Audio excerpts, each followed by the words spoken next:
ओम श्री परमात्मने नमः। ब्रह्म गीता 10वां अध्याय वृहदारण्यक उपनिषद का व्याख्यान। ब्रह्मा जी बोले, सबसे व सबके अंदर विद्यमान स्वप्रकाश प्रत्यात्म रूप साक्षी है।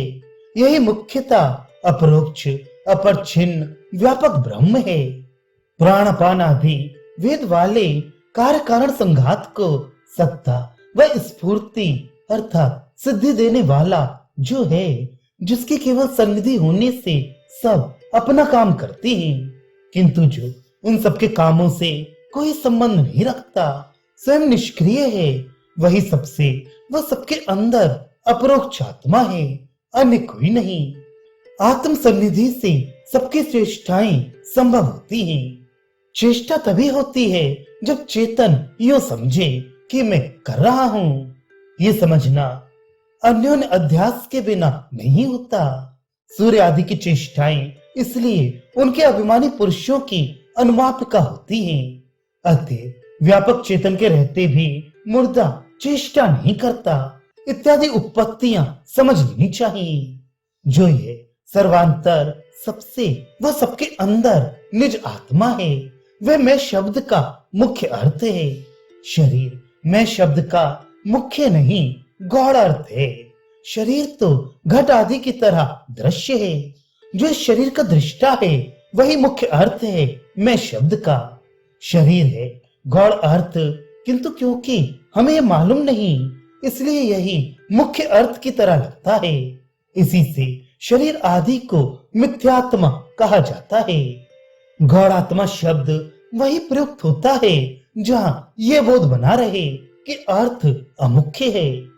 जो यह सर्वांतर आत्मा है वह प्राण आदि सूक्ष्म शरीर रूप नहीं है, क्योंकि सूक्ष्मांग भी दृश्य है, ज्ञेय है।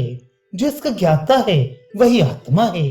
सर्वांतर परमात्मा वही है जो बुद्धि वृत्ति रूप दृष्टि श्रुति मति विज्ञाति आदि को जानने वाला अतएव दृष्टा श्रोता मंता विज्ञाता कहा जाता है। अभी मुझे घट ज्ञान नहीं है, अब मुझे घट ज्ञान है।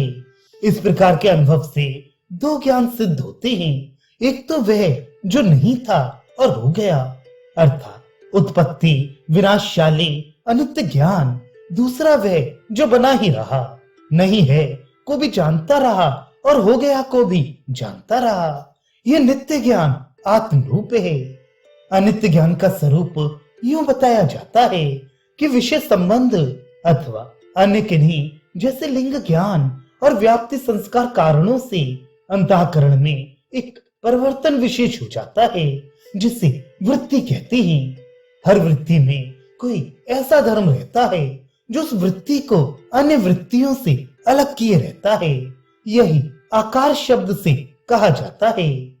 विषयाकार वृत्ति कहने का मतलब है कि उस वृत्ति का निरूपण आवश्यकता रखता है विषय के निरूपण की। विषय निरूपण उल्लेख किए बिना उस वृत्ति का निरूपण नहीं किया जा सकता। अथवा आकार का अर्थ है विषय के है। इस प्रकार के व्यवहार के प्रतिबंधक अज्ञान को निवृत्त करने की योग्यता अर्थात जिसके कारण घट है ऐसा व्यवहार नहीं हो पा रहा है, वह है उसके वैसे व्यवहार का प्रतिबंधक अज्ञान। उस अज्ञान को हटाने की योग्यता जिस वृत्ति में है वह वृत्ति घटाकार वृत्ति कहलाती है। यदि एतादृश आकार ज्ञान का ही है तो निरुक्त योग्यता की अवच्छेदकता या उपादता को वृत्ति की तदाकारता समझ लेना चाहिए। आकार से अतिरिक्त ज्ञान वृत्ति ज्ञान में प्राय प्रकार भी हुआ करता है। जिस ज्ञान में जिस विशेषता का भान होता है वह प्रकार कहलाता है। ज्ञान किसी चीज का होगा और उसमें कोई खासियत प्रतीत होगी, जिसका रूप होगा अमुक विशेषता वाला, जैसे लालिमा वाला घट। इस ज्ञान में घट का भी भान है, लालिमा का भी और उनके संबंध का भी। इस ज्ञान में लालिमा ही प्रकार है और घड़ा विशेष्य कहलाता है। जिसका ज्ञान हुआ वह विशेष्य और जिसमें विशेषता का ज्ञान हुआ वह प्रकार। किंतु कुछ ज्ञान निष्प्रकारक भी होते हैं, तब ज्ञान में आकार तो होता है, प्रकार नहीं। वृत्ति मनोविकार होने से अनात्मा अतः ज्ञान रूप नहीं, जैसे अनात्मा घट ज्ञान रूप नहीं। किंतु स्वच्छ द्रव्य होने से अपंचीकृत भूतों के सात्विक अंश से निर्मित होने से मन में अतः उसकी वृत्तियों में ये विशेषता है कि उससे अविविक्त होने पर आत्मस्वरूप ज्ञान वृत्ति में प्रतीत हो जाता है। जैसे घट आदि में सामर्थ्य है कि आत्मा से अविविक्त होने पर आत्मस्वरूप सत्य अपने में प्रतीत करा देते हैं। वृत्ति जिससे अविवेक हो ज्ञान प्रतीत होती है, वह आत्मा है। जो वृत्ति सद्भाव और उसके असद्भाव में समान स्फुरित होता है, दृष्टा अर्थात देखने वाला चेतन ही कहा जा सकता है, जड़ घट आदि तो नहीं। किंतु सामान्यता दृष्टि होने पर ही दृष्टा कहा जाता है, ना होने पर नहीं। दृष्टि ना होने पर भी चेतन तो है ही, जो दृष्टि के असद्भाव में भास रहा है, जिसके भासते हुए ही दृष्टि का असद्भाव सिद्ध होता है। यदि चेतन ही ना हो तो दृष्टि उत्पन्न हो किससे? अव्यक्त होकर ज्ञान बनेगी। दृष्टि से बनने वाला दृष्टा तो अहंकार है। दृष्टि के न रहने पर बिना दृष्टि वाला भी अहंकार है।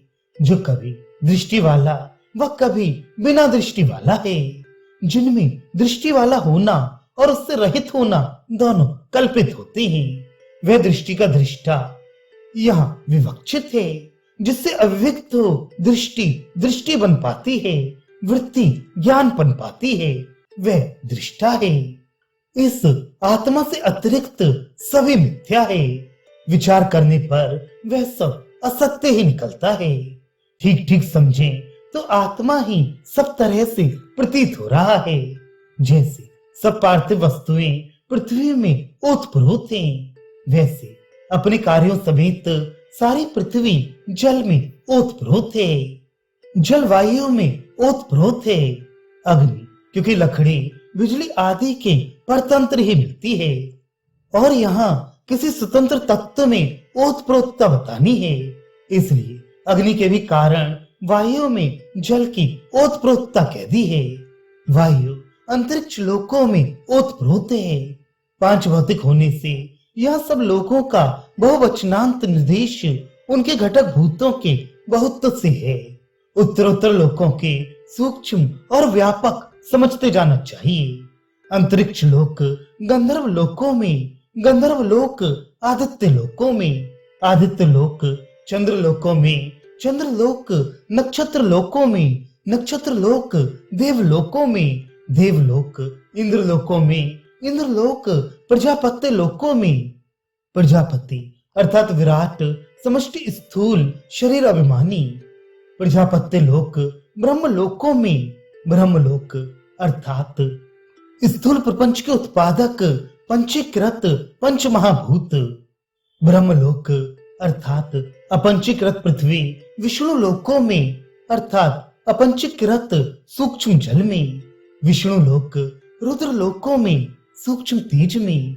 रुद्र लोक ईश्वर लोकों में, अर्थात सूक्ष्म वायु में। ईश्वर लोक सदाशिव लोकों में, अर्थात सूक्ष्म आकाश में। तथा सदाशिव लोक ब्रह्म नामक परम शिव में, कारण ब्रह्म में।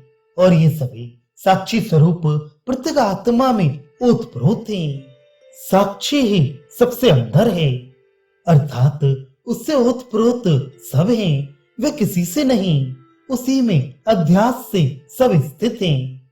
सबका अधिष्ठान स्वरूप स्वप्रकाश प्रत्यगात्मा ही है। वह किसी में स्थित नहीं है, वह सस्वरूप है। वास्तविकता का विचार करने पर जिसमें सब अध्यस्त रूप से स्थित हैं, वही सब कुछ है, सब रूपों में प्रतीत हो रहा है, उससे अतिरिक्त कुछ नहीं है। जो वह आत्मा स्वयं भासता है और सदरूप से स्थित है, वह अद्वितीय है। वही सबका अव्यवहित अंतर्यामी है, अन्य कोई नहीं। अंतर्यामी परमेश्वर ही है, माया शक्ति ही उसके नियमन का साधन है। जैसे न्याय रक्षा मणि में कहा है, साक्षी को ही अंतर्यामी भी नहीं कहा गया है, क्योंकि शारिष्ठा सूत्र में रक्षामणि में स्पष्ट किया है कि आत्मनि यो विज्ञानी। इन वाक्यों में प्रमाता नहीं साक्षी का ग्रहण है। प्रमाता तो सर्वेषु भूतेषु से कहे ही जा चुके हैं।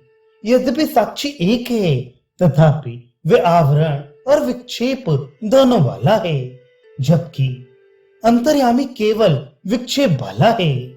यहाँ शंका उठती है कि जीव का नियामक उससे भिन्न ईश्वर बताया गया होने से जीव ईश्वर की एकता कैसे कही जा सकती है।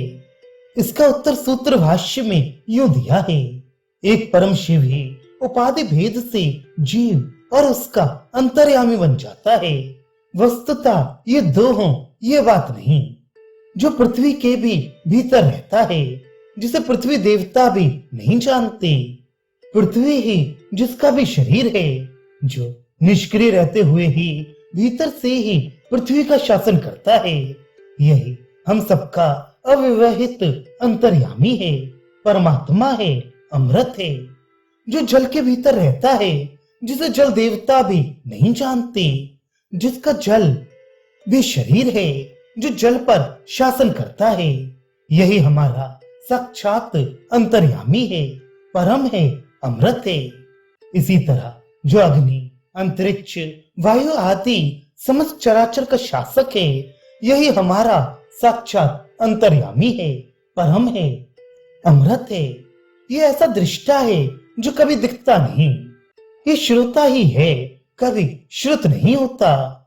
ये अमत मनता और अविज्ञात विज्ञाता है। तात्पर्य है कि आत्मा कभी भी विषय नहीं बनता, किंतु ज्ञान स्वरूप होने के कारण विषय सत्य में विषय ही रहता है। वास्तविक विषयता कहने में तात्पर्य नहीं दिखना आदि तो अज्ञान प्रधान आदि में भी संभव है। उन्हें ना समझ लिया जाए इतना ही दृष्टा श्रोता आदि कहने का अभिप्राय है।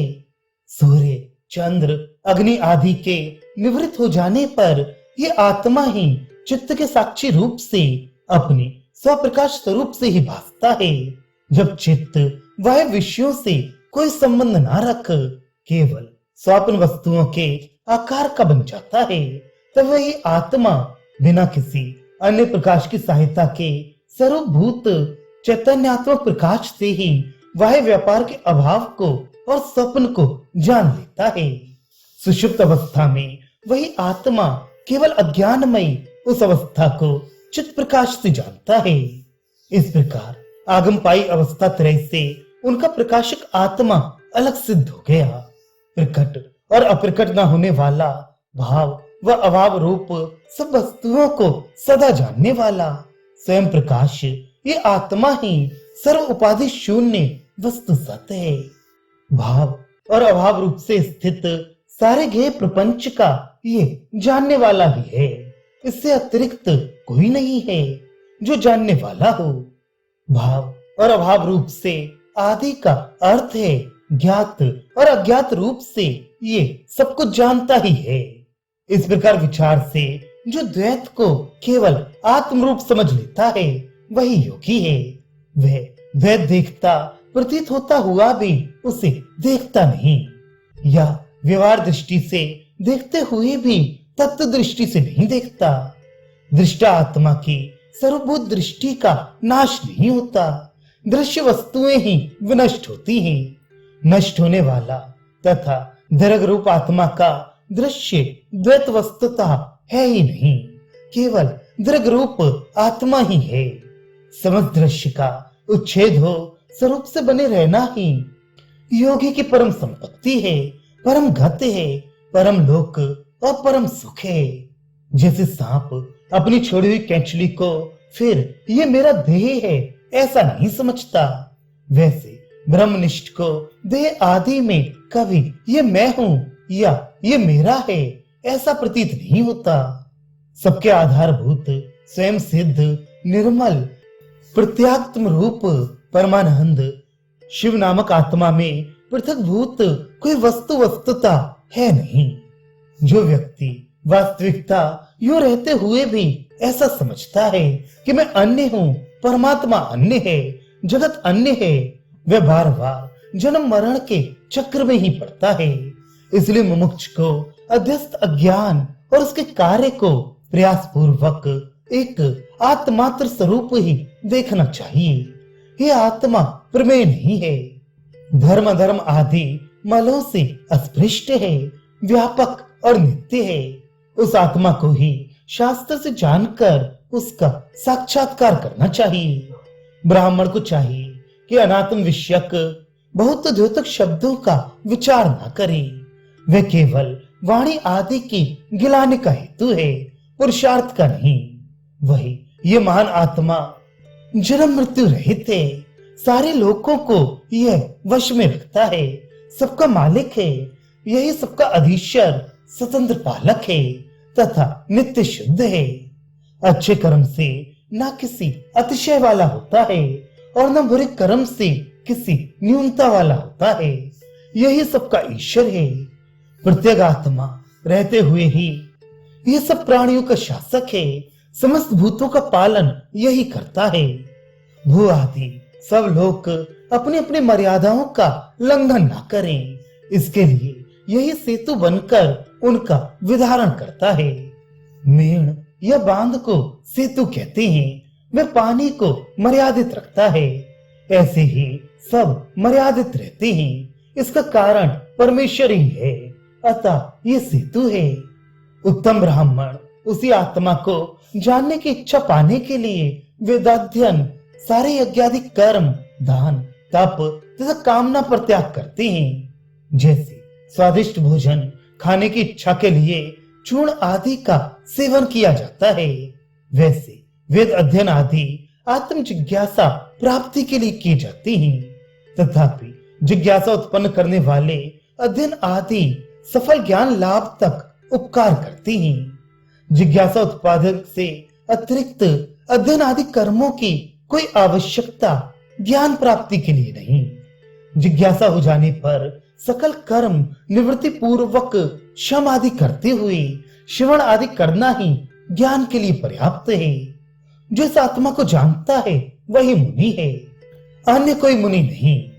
ये इस तरह विषयतया जो कुछ भी समझा जा सकता है वह आत्मा नहीं, ये कहकर जिस आत्मा का निष्कर्ष श्रुति ने निकाला है वही सबको सत्ता स्फूर्ति देने वाला आत्मा है।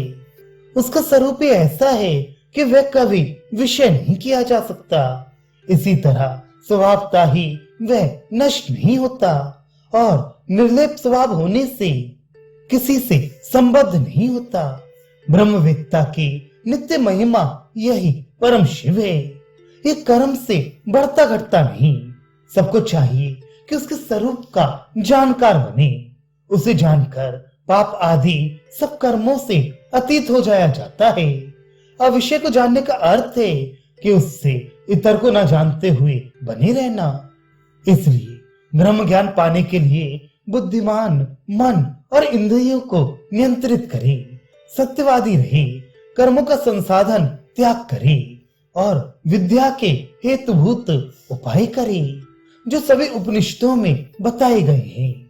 शंकर को जानने में लगा व्यक्ति सदा त्रिपुंड धारण करे और भस्मोन्मूलन करे, शिवादि शब्दों का जप करे और महादेव की पूजा करे।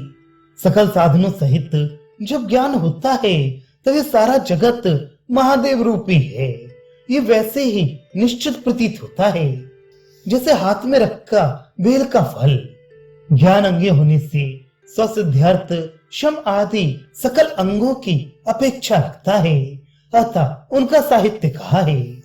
पांडित्य के प्रति मौन व अमौन को सामग्री आचार्यों ने बताया ही है। ब्रह्मनिष्ठ का पुण्य पाप से कोई संबंध नहीं होता। वह पुण्य पाप आदि सारे माइक जगत से परे हो जाता है। उसे कर्मों का कोई ताप नहीं होता। मैंने ऐसा क्यों किया, ऐसा क्यों नहीं किया, इस तरह कोई ताप नहीं होता। अज्ञानवान लोगों को ही कर्म का ताप होता है। इस प्रकार श्रद्धा पूर्वक अपने आत्मरूप ब्रह्म को समझकर इसके उपदेष्टा गुरु के लिए अपना देह, धन वह समस्त संपत्ति न्यौछावर कर देनी चाहिए। जिस गुरु ने सत्य का उपदेश कानों में डाला है और दुख रहित कर अमरता दी है, उसे अपना माता पिता समझना चाहिए। वह उसके उपकार को याद रख कभी उसके प्रति द्रोह नहीं करना चाहिए। अपने गुरु के शरीर का चिंतन ही अनंत शिव का चिंतन है। उन्हीं की पूजा शिव पूजा हो जाती है। गुरु नाम संकीर्तन ही शिव नाम कीर्तन है। तो गुरु को कष्ट देना शिव को ही कष्ट देना है। इसलिए बुद्धिमान बाकी सब छोड़कर श्रद्धा पूर्वक ब्रह्मनिष्ठ विद्यावान वेद वेदांतों में निष्णात सदगुरु के पास जाए। गुरु के निकट जाने पर साधक स्वयं सत्य आदि धर्मों का पालन करे तथा सेवा आदि से उन्हें प्रसन्न कर ब्रह्म प्रश्न पूछे। वह उनके बताए मार्ग से तप करते हुए ब्रह्म ज्ञान प्राप्त करे। परम कृपा युक्त हो, मैंने सारी बातें बताने योग्य तुम्हें सुना दी। ब्रह्म को आत्मा जान। इस ज्ञान में निष्ठा वाले के लिए कुछ कर्तव्य नहीं रह जाता। किसी स्मरणीय वस्तु का उसे चिंतन करना पड़े ऐसा कुछ नहीं है। संपूर्ण नित्य सिद्ध निर्भिन्न शाश्वत सच्चिदानंद रूप ब्रह्म वह स्वयं भासता रहता है।